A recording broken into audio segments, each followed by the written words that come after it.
नमस्ते, तपाईहरुलाई मेरो च्यानलमा स्वागत छ। आज चाहिँ हामी प्योर एनर्जी लिमिटेडको एनालाइसिस गर्छौं। यो स्टकको फ्युचर प्रोस्पेक्ट कस्तो छ, कस्तो खाले प्याटर्नहरु फर्म भइराछ र बाइ गर्न मिल्छ कि मिल्दैन। फन्डामेन्टली यो स्टक वीक छ। लास्ट डे अफ ट्रेडिङमा 2% को इन्क्रिज भएर यो स्टकको प्राइस अहिले ₹996 छ। यो स्टकको PE इभ्यालुएसन ओभर हाइप छ। ₹431 तिरेर ₹1 कमाउनु हुन्छ। PB नि लास्ट हाई छ 9.80, रिटर्न अन इक्विटी लो छ 2.27 र रिटर्न अन एसेट लास्ट लो छ 0.85। प्राइस परफर्मेन्स हेर्ने हो भने 1 वीकमा इन्क्रिज, 1 मन्थमा डिक्रिज एन्ड 3 मन्थमा इन्क्रिज छ। किनकि यो स्टकको अपट्रेन्ड रिसेन्टली इन भएको छ र अहिले डाउन ट्रेन्डको प्रोसेसमा छ। 1 वीकमा इन्क्रिज चाहिँ नेप्सेमा भएको स्पाइकको बेनिफिट पाएको जस्तो देखिन्छ। यसको स्ट्याट चाहिँ इन्डस्ट्रीको कम्पेरिजनमा लास्ट वीक छ with earning per share, return on equity and return on asset in decrease, NE र PB हाई। यो कम्पनीको फन्डामेन्टल्स नि वीक छ। यही सेक्टरमा लो प्राइस हुने कम्पनीले पर्फर्मेन्स राम्रो दिइरहेको छ।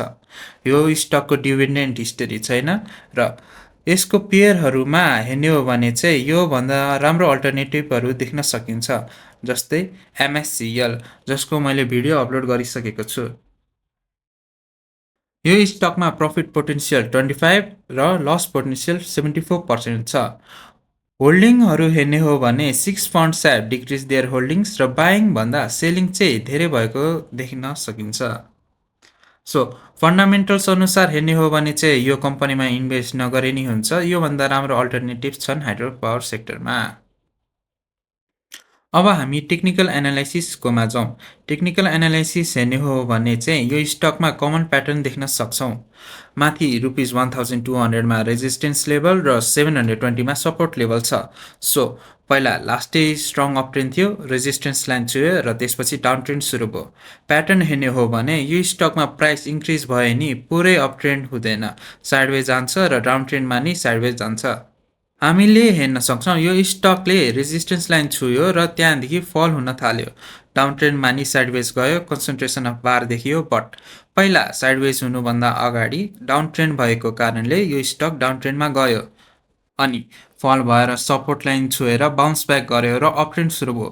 अपट्रेन्डमा नि सिधै माथि गएन, पहिला साइडवेज गएपछि कन्सन्ट्रेसन अफ बार आयो, त्यसपछि मात्र अपवर्ड मुभ गर्न थाल्यो। यो साइडवेज अपट्रेन्डले सुरु भएको कारणले गर्दा यो अपट्रेन्ड नै भएको छ। साइडवेज अपट्रेन्ड त्यसपछि फेरि साइडवेज अपट्रेन्ड प्याटर्न कन्टिन्यू भइरहेको देखिन सकिन्छ। अपट्रेन्ड पछि रेजिस्टेन्स लाइन छुयो र त्यो लाइन चाहिँ ब्रेक हुन सकेन। सेलर्सहरूले फुल कन्ट्रोल लिए र त्यसपछि डाउन ट्रेन्ड सुरु भयो। मुनि झर्यो, साइडवेज गयो र फेरि मुनि झर्यो र साइडवेज गयो र अहिले चाहिँ हामी साइडवेजमा छौं। प्याटर्न फलो गर्ने हो भने यो स्टक घट्ने सम्भावना बढी छ, तर यो स्टक बुमको बेनिफिट लिएर अपवार्ड नि जान सक्छ। अहिले त्यो दुईटा बुलिस क्यान्डल चाहिँ नेप्सेको स्पाइकले गर्दा हो जस्तो लाग्छ, किनकि भोल्युममा नि इन्क्रिज भएको छैन। डाटा हेर्ने हो भने यो स्टकमा इन्क्रिज इन प्राइस हुँदा भोल्युम स्पाइक नि हुन्छ।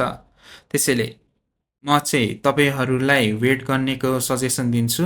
1000 प्राइस कटेसी र अपट्रेन्ड लाइन फर्म भएपछि मात्र बाइ गर्नुहोला। इन्डिकेटर्सहरुले नि बाइ सिग्नल 1000 को लाइनमा देखाएको छ र भोल्युम नि हेर्नुस्, किनकि यो इन्क्रिज इन प्राइस ठूलो प्लेयर्सहरुले गर्दा नि हुन सक्छ।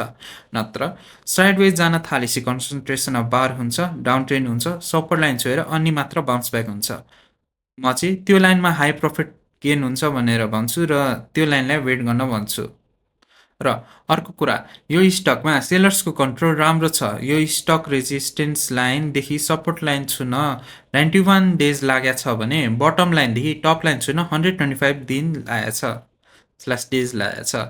सो टेक्निकल एनालाइसिसले नि अहिले बाइ गर्नु भन्दैन, ट्रेन्ड फर्म हुन दिनुस्, 1000 को लाइन कटोस् अनि मात्र बाइ गर्नु होला। आफै नि एनालाइसिस गर्नु र सक्दो सोच विचार पुर्याएर किन्नु होला। Safe trading and investing. धन्यवाद।